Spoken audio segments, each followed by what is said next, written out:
Hi friends, இன்றைக்கி நம்ம செய்ய போகிற ஹெல்த்தி ரெசிபி வரகரிசி வச்சு தாங்க. வரகரிசி வச்சு ரொம்ப சாஃப்டாக பஞ்சு போல் ஒரு ஆப்ப ரெசிப்பியும் அதே மாவுலேயே நல்லா பந்து போல் குழிப்பணியார ரெசிப்பியும் தாங்க பார்க்க போகிறோம். இதுக்கு நான் 2 கப்பு அளவுக்கு வரகரிசி எடுத்துக்கிறேன். நீங்கள் உங்கள்கிட்ட இருக்க கப்பில் எதில் வேணாலும் மெஷர் பண்ணி எடுத்துக்கலாம். இப்போ அதே கப்பிலையே 3/4 கப் அளவுக்கு உளுந்து எடுத்துக்கலாங்க. நீங்கள் ஃபுல்லாகவே தோல் இல்லாத உளுந்து எது வேணாலும் எடுத்துக்கலாம். இன்றைக்கி நான் 2மே கலந்து எடுத்திருக்கேன். இப்போ இதை கூட சேர்த்துடலாம். இது கூடவே ஒரு 1/2 ஸ்பூன் அளவுக்கு வெந்தயம் சேர்த்துக்கலாங்க. இது எல்லாத்துக்கும் தேவையான அளவு தண்ணி சேர்த்து ஒரு 3லேருந்து ஒரு 4 டைம் நல்லா கழுவி எடுத்துடலாம். பாருங்கள், தண்ணி நல்லா கிளியராக வர அளவுக்கு வாஷ் பண்ணி எடுத்துடலாங்க. இப்போ இதுக்கு தேவையான அளவு தண்ணி சேர்த்து இதை மூடி வச்சு ஒரு 3லேருந்து ஒரு 4 மணி நேரம் நல்லா ஊற வச்சிடலாங்க. 4 மணி நேரமாவது நல்லா ஊறணும். அப்போ தான் நமக்கு வரகு நல்லா அரைப்பட்டு வரும். பாருங்கள், இந்த அளவுக்கு ஊறி வரணும். இப்போ ஒரு மிக்ஸி ஜாரில் நம்ம எடுத்து வச்சுருக்க அரிசியை சேர்த்துக்கலாம். உளுந்தையும் சேர்த்துக்கலாம். இது கூடவே 1/4 கப்பு அளவுக்கு வடித்த சாதம் ஆட் பண்ணிக்கிறேங்க. அதே கப்புலையே 1/4 கப் அளவுக்கு இந்த மாதிரி பல்லாக எடுத்த தேங்காயும் சேர்த்து நல்லா ஃபைனாக இந்த அளவு அரைச்சிக்கலாம். தேங்காயும் சாதமும் கண்டிப்பாக சேருங்க. அப்போ தான் கன்சிஸ்டன்சி கரெக்டாக வரும். இப்போ அரைச்ச மாவை இந்த மாதிரி ஒரு பவுலுக்கு மாற்றிக்கலாம். இதை நான் ஒரு 3 பேட்சாக பிரித்து அரைச்சிருக்கேன். எல்லா மாவையுமே இந்த மாதிரி ஒரு மிக்சிங் பவுலுக்கு சேர்த்துக்கலாம். அந்த மிக்சியில் மட்டும் ஒரு 1/4 டம்ளர் தண்ணி சேர்த்து அதையும் உள்ளே சேர்த்துக்கலாங்க. இப்போ இந்த மாவுக்கு தேவையான அளவு உப்பு சேர்த்து நல்லா கையை வச்சே நல்லா கலந்து விட்டுறலாம். அப்போ தான் நமக்கு நல்லா புளிச்சு வரும். மாவை ரொம்ப அதிகமாக தண்ணி ஊற்றி அரைச்சிடாதீங்க. நமக்கு தேவைப்பட்டால் அப்புறம் கூட நம்ம தண்ணி ஊற்றிக்கலாம். கன்சிஸ்டன்சி இந்த அளவுக்கு இருந்தால் போதும். இதை நல்லா மூடி வச்சுனா ஓவர் நைட் புளிக்க வச்சு எடுக்க போகிறேங்க. பாருங்கள், மாவு நமக்கு நல்லா பொங்கி வந்திருக்கு. இதை நான் 2 பேட்சாக பிரித்து புளிக்க வச்சுருந்தேன். 2மே நல்லா பொங்கி வந்துருச்சு. பாருங்கள், இந்த அளவுக்கு நல்லா பொங்கி வந்தால் தான் நமக்கு ஆப்பம் நல்லா சாஃப்டாக வரும். இதை நல்லா இந்த மாதிரி கலந்து விட்டு எடுத்துக்கலாம். இப்போ நமக்கு தேவையான அளவு மட்டும் மாவை எடுத்துகிட்டு இதை நம்ம ஃப்ரிட்ஜில் ஸ்டோர் பண்ணிக்கலாம். இதே மாவுலேயே கொஞ்சமாக தண்ணி விட்டு ஆப்பத்துக்கு நமக்கு மாவு கொஞ்சம் நீர்க்க இருக்கணுங்க. நல்லா இந்த அளவுக்கு கரைச்சி எடுத்துக்கலாம்.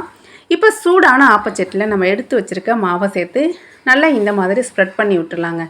அடுப்பை மீடியம் ஃப்ளேமில் வச்சு இதை நம்ம மூடி வச்சு வேக வச்சுக்கலாம். பாருங்கள், நல்லா பபிள்ஸாக வருது. இந்த அளவுக்கு வந்தாலே நமக்கு ஆப்பம் நல்லா சாஃப்டாக வரும். மீடியம் ஃப்ளேமில் ஒரு 2லேருந்து 3 நிமிஷம் வேக வச்சு எடுத்தோன்னா இந்த சாஃப்டான ஆப்பம் சூப்பராக ரெடியாகி வந்துருச்சுங்க. கண்டிப்பாக நீங்களும் ஒரு டைமாவது ட்ரை பண்ணி பாருங்கள். இது அவ்வளோ சாஃப்டாக இருக்குங்க சாப்பிட்றதுக்கு. இது கூட ஒரு தேங்காய் பால் வச்சு சர்வ் பண்ணும்போது டேஸ்ட்டு அவ்வளோ சூப்பராக இருக்கும். நான் இது மேலே கொஞ்சமாக நாட்டு சக்கரை தூவி நான் இன்றைக்கி தேங்காய் பால் வச்சு தான் சர்வ் பண்ணியிருந்தேன்.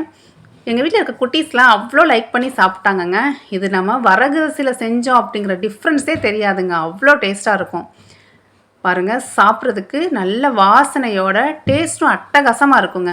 இப்போ அதே மாவை வச்சு நம்ம முட்டை ஆப்பம் செஞ்சு காமிக்கிறேன்னா எத்தனை பேர் ட்ரை பண்ணியிருக்கீங்கன்னு தெரில. கண்டிப்பாக ட்ரை பண்ணி பாருங்கள். டேஸ்ட் நல்லாயிருக்கும். நம்ம ஆப்பத்தை இந்த மாதிரி நார்மலாக ஊற்றுற மாதிரி ஊற்றிட்டு இந்த முட்டையை இந்த மாதிரி மிக்ஸ் பண்ணி வச்சுக்கலாம். மிக்ஸ் பண்ணி வச்சுட்டு அதில் சேர்த்து நம்ம லைட்டாக ஸ்ப்ரெட் பண்ணி விட்டு மூடி வச்சு வேக வச்சு எடுத்துக்கலாங்க. இது மேலே கொஞ்சமாக பெப்பர் மட்டும் தூவி விட்டோம் அப்படின்னா டேஸ்ட் நல்லாயிருக்கும். நமக்கு ஆப்பத்தை ஹை ஃப்ளேமில் வச்சோம்னா சீக்கிரமாக இந்த மாதிரி செவந்து வந்துடும். அடுப்பை ஸ்லோ ஃப்ளேமில் வச்சே வேக வச்சு எடுத்துக்கலாம்.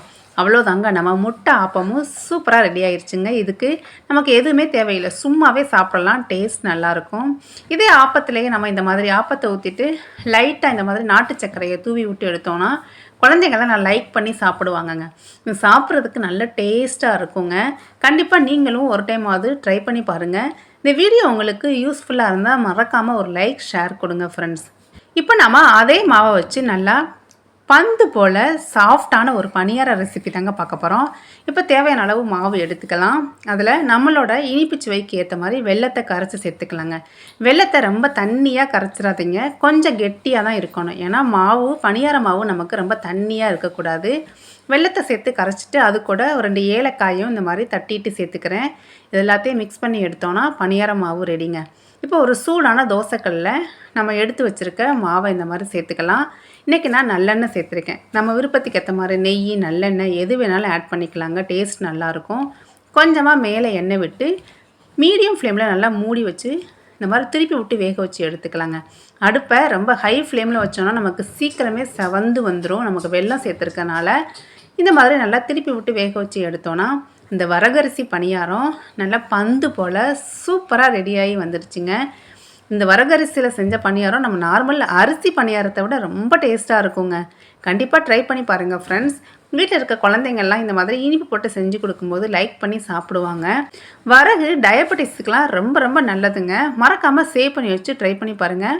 இந்த பணியாரம் வெளியில் நல்லா கிறிஸ்பியாக உள்ள நல்லா சாஃப்டாக இருக்குங்க. இந்த ஒரு மாவு வச்சு நம்ம 2 ரெசிபியுமே ஈஸியாக செஞ்சிடலாம். இது மாதிரி நிறைய மில்லட்ஸ் வச்ச ரெசிபிஸ் நம்ம சேனலில் இருக்குங்க. மறக்காமல் செக் பண்ணி பாருங்கள். இந்த மாதிரி மோர் ரெசிபிஸுக்கு ஷீலா எரர் சேனலை சப்ஸ்கிரைப் பண்ணிடுங்க ஃப்ரெண்ட்ஸ். தேங்க்யூ.